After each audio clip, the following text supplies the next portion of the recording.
Bonjour et bienvenue dans la grande interview. Notre invité aujourd'hui est le président du Burkina Faso, le capitaine Ibrahim Traoré. Votre Excellence, bonjour et merci beaucoup d'avoir accepté notre invitation. C'est un grand honneur de vous avoir sur notre plateau. Alors, hier, vous avez assisté au défilé du 9 mai. Quelles sont vos impressions? Alors, bonjour et merci.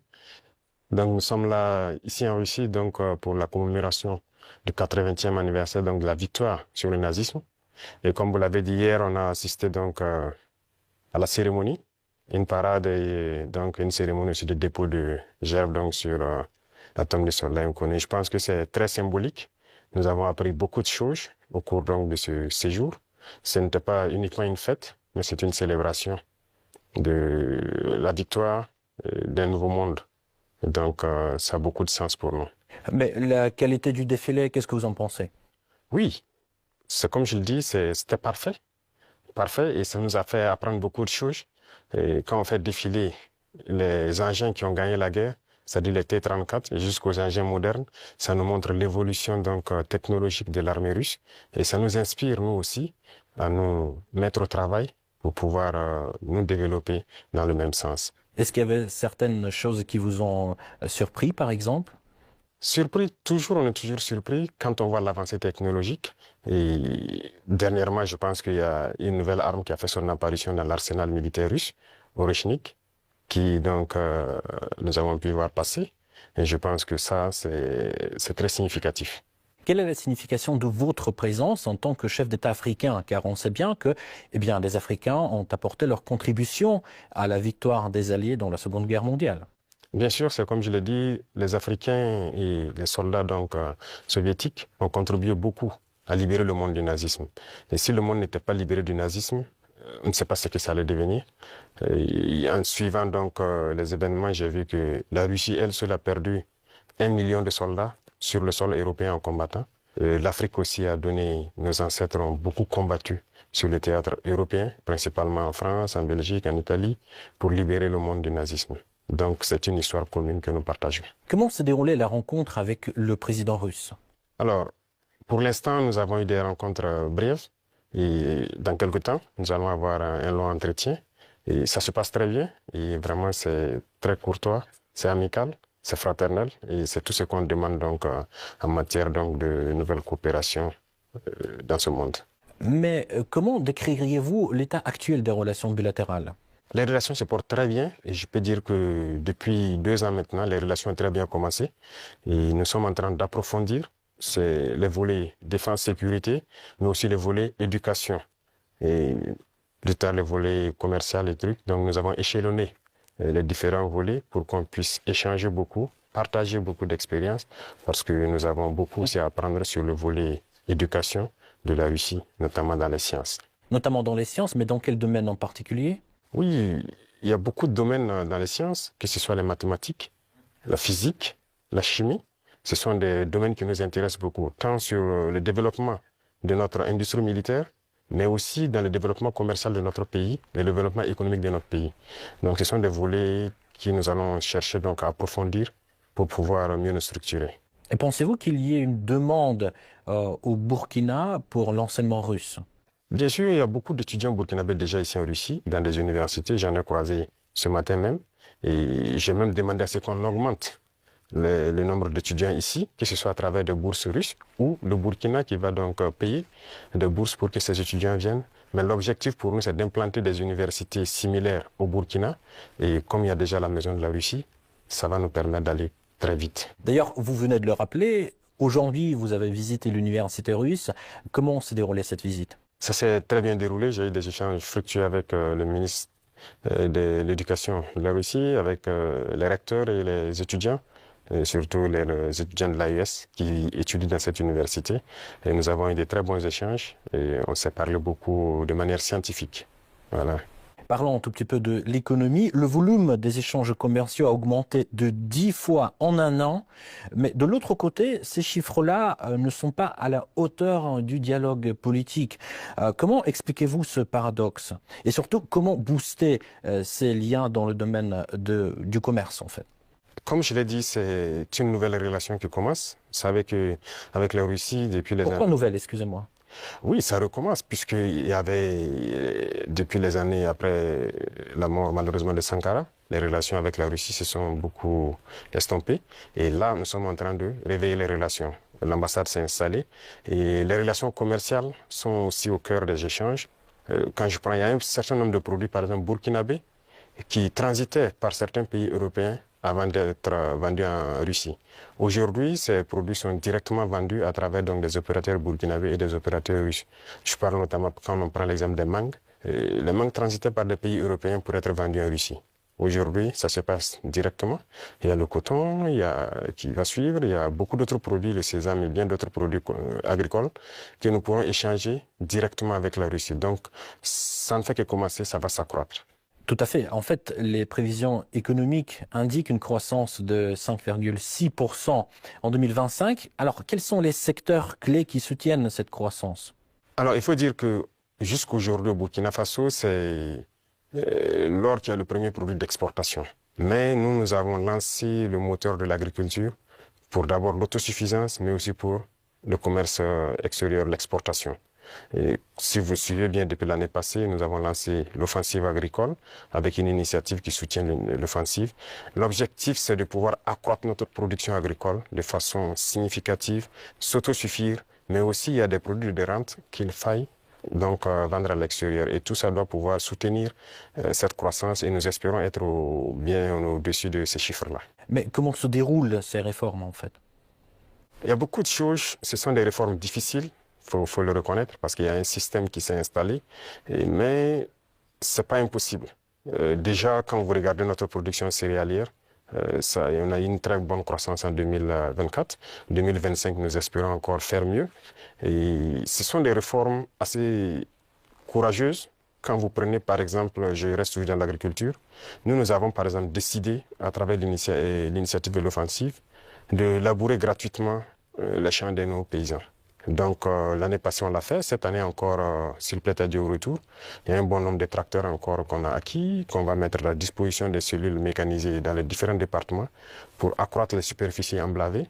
Nous maximisons beaucoup dans la gestion de l'eau, à travers donc une structure qu'on a créée, l'ONBA, pour maîtriser l'eau et pouvoir produire au moins 2-3 fois dans l'année. Parce que si on dépend uniquement des pluies, ça serait difficile. Donc, il y a ce secteur, le secteur minier aussi, que nous allons continuer de booster pour que le pays lui-même exploite ses propres ressources. Donc, nous avons commencé à acquérir des mines. Il y a beaucoup de permis qui sont là, que nous sommes en train de développer. Nos ingénieurs ont pu développer les machines nécessaires pour qu'on puisse exploiter nous-mêmes nos ressources. Donc, si on met à profit ces deux secteurs, et compléter avec l'industrialisation, c'est-à-dire la transformation de nos produits sur place, qui va nous empêcher d'exporter brut, ça va beaucoup nous amener à entraîner en tout cas une très bonne croissance. Donc ce sont ces réformes qui sont en cours, l'agriculture, l'industrie et beaucoup de secteurs. Pensez-vous que la Russie puisse apporter son soutien pour la mise en place de ces réformes? Bien sûr, bien sûr. Beaucoup de soutien et rien que la formation technique et professionnelle, c'est déjà une très bonne chose. Si nous payons des industries, il faut bien des gens qui vont les entretenir et les faire marcher. Et la Russie nous aide dans ce volet. C'est pourquoi je dis que nous avons une très bonne coopération avec le ministère de l'Éducation. Ils vont nous permettre de former des techniciens, des ingénieurs qui doivent pouvoir entretenir tout ce que nous faisons, mais créer nous-mêmes nos propres unités industrielles. Donc ça, c'est très important pour nous. Et dans le commerce aussi, comme je l'ai dit tout de suite, avec la Russie, ça se passe très bien. Et il n'y a pas de raison qu'on ne puisse pas approfondir tout ça. Parlons un tout petit peu de la sécurité. Quelle est la situation sécuritaire actuellement dans votre pays et d'ailleurs dans la région?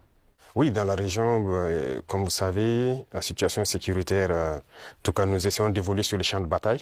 Ça, c'est la première des choses parce qu'il y a plusieurs facteurs qui rentrent en ligne de compte. Sur les champs de bataille, il y a de l'évolution. Si on prend de 2023 aujourd'hui, nous avons pu récupérer beaucoup de zones que nous avons pu pacifier.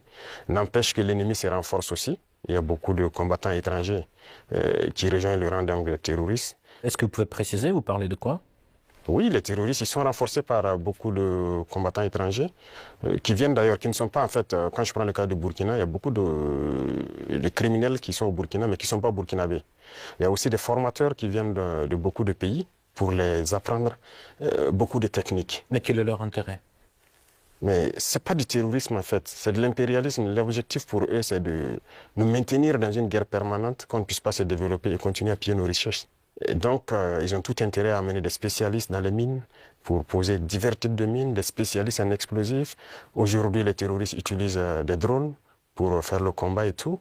Donc, ce sont des professionnels venus donc, de certains pays qui viennent les apprendre tout ça. Tout ça, c'est pour continuer à nous maintenir dans une situation d'insécurité. Mais nous prenons la mesure de la chose, nous nous adaptons à chaque fois à leur mode d'action et nous continuerons le combat jusqu'à récupérer l'entièreté du Sahel. Y a-t-il des pays concrets qui financent ces combattants? Tous les pays impérialistes financent ces combattants. Voilà, ils sont nombreux. On ne peut pas les citer voilà, individuellement. Il y en a qui sont même cachés, qu'on ne peut pas imaginer. Mais ils sont nombreux. Ils sont nombreux. Il y a ceux qui ne sont pas cachés, qui le déclarent ouvertement. Je parle du récent scandale avec le soutien du terrorisme au Mali. Quel regard portez-vous sur ce qui s'est passé en fait au Mali? Oui, c'est malheureux, ils l'ont déclaré ouvertement, qu'ils soutiennent les terroristes. Nous avons aussi pu remarquer effectivement, avec un certain nombre de technologies que les terroristes ont pu avoir, que ça vient d'eux. C'est malheureux, c'est très malheureux, mais toujours est-il qu'on ne s'apitoie pas sur notre sort. Et nous avons pris la mesure de la chose, nous allons nous adapter, nous allons les combattre et ils ne pourront pas vaincre. C'est ça le plus important pour nous. Comment se poursuit la coopération humanitaire entre le Burkina Faso et la Russie? Ça se poursuit très bien. Je pense qu'il y a beaucoup d'échanges sur beaucoup de volets. Quand je prends le domaine donc, de la santé, parce qu'on a toujours des déplacés qui sont là. Et quand on dit un camp de déplacés, ça veut dire qu'il y a des situations sanitaires souvent compliquées. Et je pense que les services de santé coopèrent bien pour pouvoir appuyer donc, les services de l'action humanitaire pour pouvoir avancer. Et vous avez suivi en 2023, je pense que la Russie a fait un don de blé au Burkina Faso. C'était uniquement donc destiné donc aux personnes déplacées. Mais nous avons fait la promesse au président Poutine que nous ne souhaitons plus voilà, être ravitaillés en blé parce que nous allons produire le blé. Et je tiens cette promesse parce que nous avons commencé à produire notre blé en quantité pour satisfaire. Donc ce qui veut dire que la coopération sur ce volet-là nous amène nous-mêmes à nous développer, à booster beaucoup de choses pour pouvoir combler les vides. Face aux tensions géopolitiques actuelles, notamment la guerre tarifaire entre les États-Unis et la Chine, comment le Burkina Faso adapte-t-il sa stratégie économique et diplomatique? Alors, ce monde est en perpétuelle mutation. C'est de la folie, souvent, les choses qu'on voit. Et il faut rester aux aguets et pouvoir s'adapter à tout moment. Et ça, c'est très important parce que nous suivons l'actualité. Il y a une bataille économique un peu partout, mais a priori, nous commerçons avec la Chine sans problème. Nous achetons beaucoup de choses de la Chine et les Chinois aussi achètent beaucoup de choses chez nous. Il y a des entreprises chinoises qui s'installent chez nous, malgré le fait que les gens essaient de dénigrer le Burkina Faso. C'est pareil avec la Russie actuellement. Donc tous les pays qui se battent aujourd'hui pour leur indépendance économique, nous essayons de collaborer mieux avec ces pays. Parce que c'est une forme d'oppression de l'impérialisme. Il y a lieu que ceux qui sont opprimés s'unissent pour faire face à cette hégémonie-là. Donc, a priori, on s'adapte à toute cette situation. Monsieur le Président, quel regard portez-vous sur la récente détérioration des relations avec l'Algérie? Alors, vous avez suivi les événements et je pense que tout le monde comprend comment ça fonctionne. Nous sommes au regret de voir l'incident qui est arrivé à la frontière donc, algérienne avec le drone qu'ils ont abattu.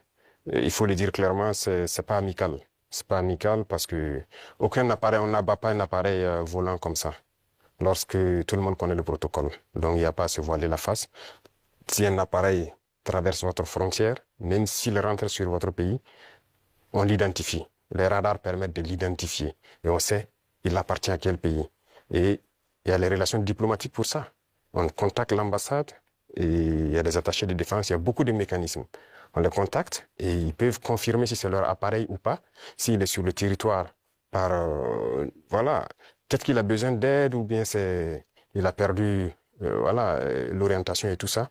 Parce qu'un appareil peut être en l'air, il peut avoir des problèmes avec la météo, il est obligé de se cacher derrière les nuages, ça arrive très souvent dans nos pays. Donc un appareil rentre, on les demande, ils disent non, il y a beaucoup de couverture nuageuse, mais il y a en tout cas un phénomène météorologique qui l'amène à venir passer. Il peut avoir un problème technique, il peut demander de l'aide pour qu'on le guide à ce qu'il atterrisse. Donc il y a tellement de facteurs qui peuvent faire qu'un appareil se retrouve dans un espace aérien.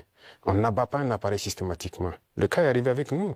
On a souvent vu un appareil américain qui est rentré sur notre territoire, qui faisait donc des reconnaissances et tout. On n'a pas abattu l'appareil. On a pris le soin de contacter l'ambassade américaine, qui ont pris quelques minutes. Ils nous ont confirmé que c'est leur appareil et ils ont dégagé l'espace. Donc, on n'abat pas un appareil systématiquement. Donc, c'est un acte délibéré, inamical d'abattre l'appareil et c'est regrettable. Mais si je comprends bien, vous ne fermez pas la porte au dialogue quand même. Non, il faut que les dirigeants comprennent que nous n'avons pas le choix que de nous unir face à cette situation de soi-disant terrorisme. Parce que c'est un phénomène assez complexe.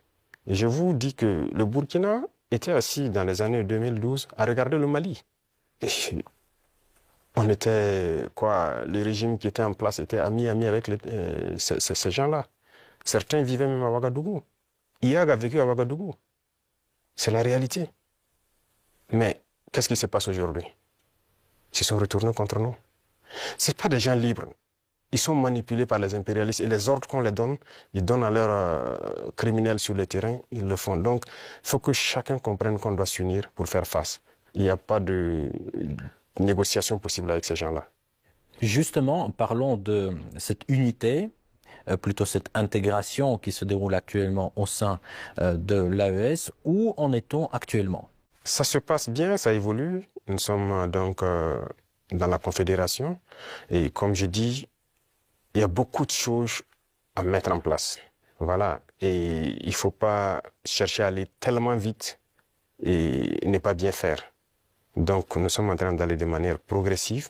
Il y a beaucoup de structures à mettre en place. Il y a beaucoup de volets à mettre à niveau dans les trois pays. Parce que vous n'êtes pas sans savoir que sur le point de vue économique, on n'est pas au même niveau. Sur le point de vue militaire, il y a beaucoup de volets. Il faut essayer d'équilibrer. Et donc, ça nécessite la mise en place de beaucoup de structures, beaucoup de rencontres. Et la libre circulation, ça nécessite un certain nombre de paramètres à mettre ensemble. Vous avez dû voir qu'on a fait un gros travail pour aboutir à un document unique de sécurité pour les voyages et tout. Donc, c'est évolutif. Donc, ça se passe très bien. Justement, j'avais une question sur le volet économique. La création de la devise propre à l'AES est-elle toujours à l'ordre du jour? Oui, c'est à l'ordre du jour, forcément.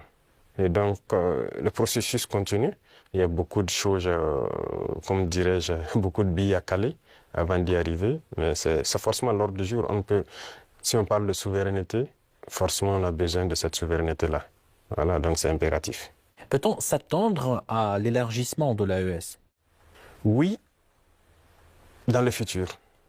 Mais pour l'instant, comme j'ai dit, nous devons harmoniser nous-mêmes beaucoup de choses, mettre en place vraiment les bases, parce qu'il y aura beaucoup de protocoles additionnels, si vous le constatez, pour harmoniser nos politiques, que ce soit les politiques diplomatiques, économiques, voilà.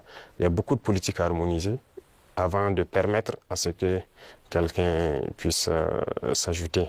Mais y a-t-il déjà des pays qui s'intéressent à votre format? Oui, des pays s'intéressent.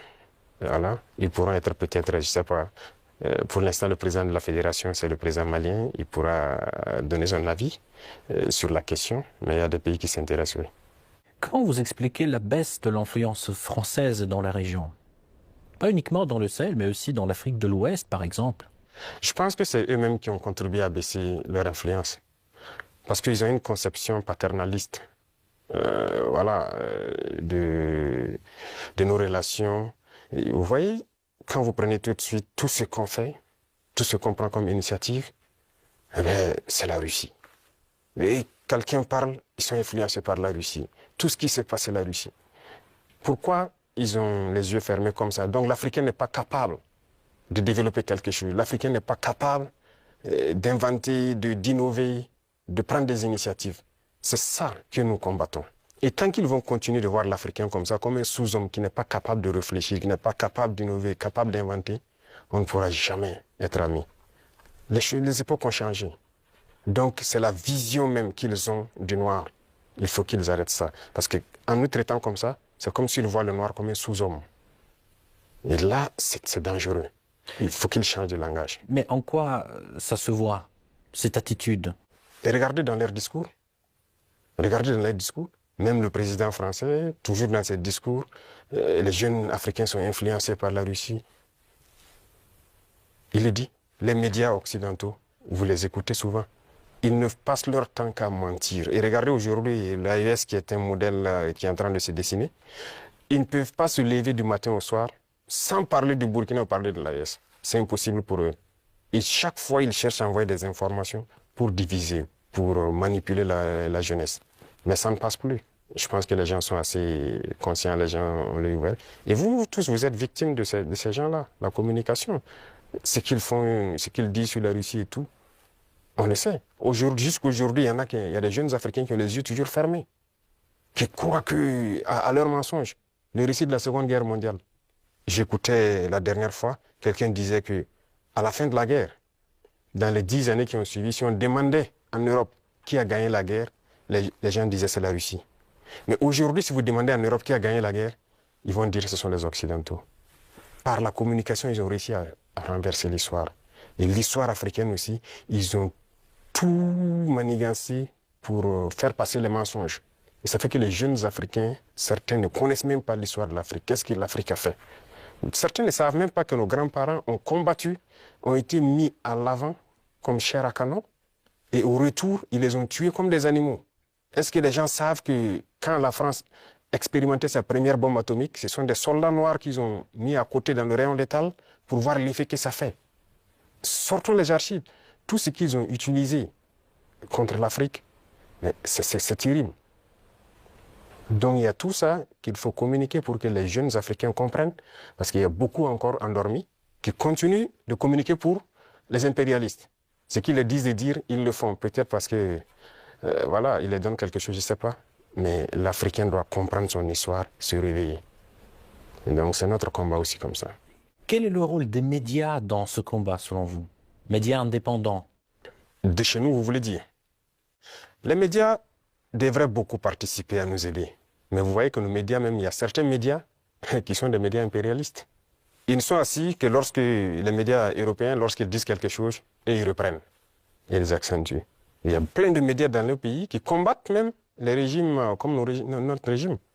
Et ils passent leur temps aussi à raconter les mêmes balivernes que les médias occidentaux racontent.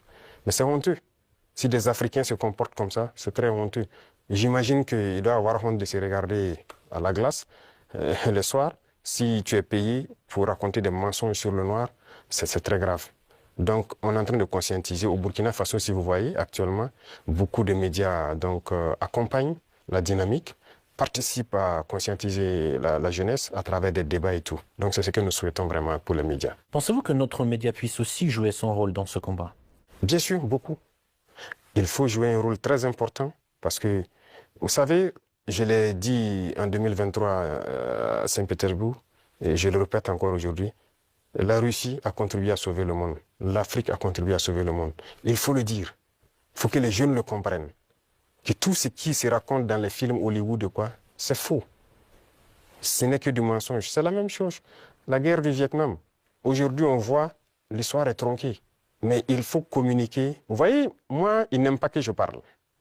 On trouve que je parle trop et tout. Pour que je me taise, pour qu'eux, ils parlent et que leur version passe. Non.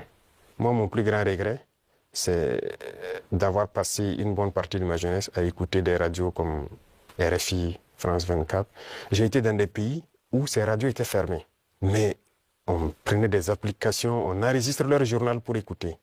Mais à partir d'un moment, il y a un déclic. Et je commence à comprendre qu'ils conditionnent nos cerveaux pour accepter ce qu'ils veulent. C'est leur narratif qu'ils veulent qu'on apprenne. Et depuis ce temps, moi, je commence à faire la part des choses. Et j'ai compris que c'est très dangereux ce qu'ils font. Et aujourd'hui, plus que jamais, je me rends compte qu'ils ont conditionné l'esprit, surtout des Africains. Donc vous pouvez participer beaucoup à éveiller les consciences de la jeunesse pour que les gens comprennent comment fonctionne le monde et ne pas se laisser embarquer par ces gens-là. Ma toute dernière question, juste pour conclure sur une note positive, quelles sont les perspectives des relations entre la Russie et le Burkina Faso selon vous? Beaucoup de perspectives à venir. Et comme je l'ai dit, avec la parade que j'ai vue, je pense qu'il y a une très bonne coopération. Parce que c'est bien, actuellement, nous payons du matériel, mais il faut qu'on développe l'industrie militaire, par exemple. Et la Russie peut contribuer beaucoup. Et vous savez que la Russie, il y a beaucoup de scientifiques, de savants, qui sont russes. La preuve, on vient de quitter dans l'université de Mendeleev. Ils peuvent nous accompagner beaucoup dans la formation pour aussi prévaloir, parce que chez nous, nous avons des jeunes talents, des génies qui arrivent à créer des choses, mais il leur manque l'apport mathématique, la science pour pouvoir améliorer ce qu'ils font. Et donc la Russie peut nous aider beaucoup dans ce domaine. Ça va nous aider sur le volet militaire, sur le volet industriel, parce que ce sont les machines qui font marcher le monde. Et aujourd'hui, la technologie qui est là, que ce soit l'informatique et les réseaux, la télécommunication et tout, sur ce volet, la Russie est en train de beaucoup collaborer. Donc à l'avenir, toutes ces perspectives sont donc mises à l'ordre du jour pour que nous puissions donc voilà, arriver à un objectif certain que nous souhaitons. Votre Excellence, merci beaucoup pour cet échange très intéressant et très enrichissant. Je rappelle, c'était le président du Burkina Faso, le capitaine Ibrahim Traoré. Merci encore. Merci à vous.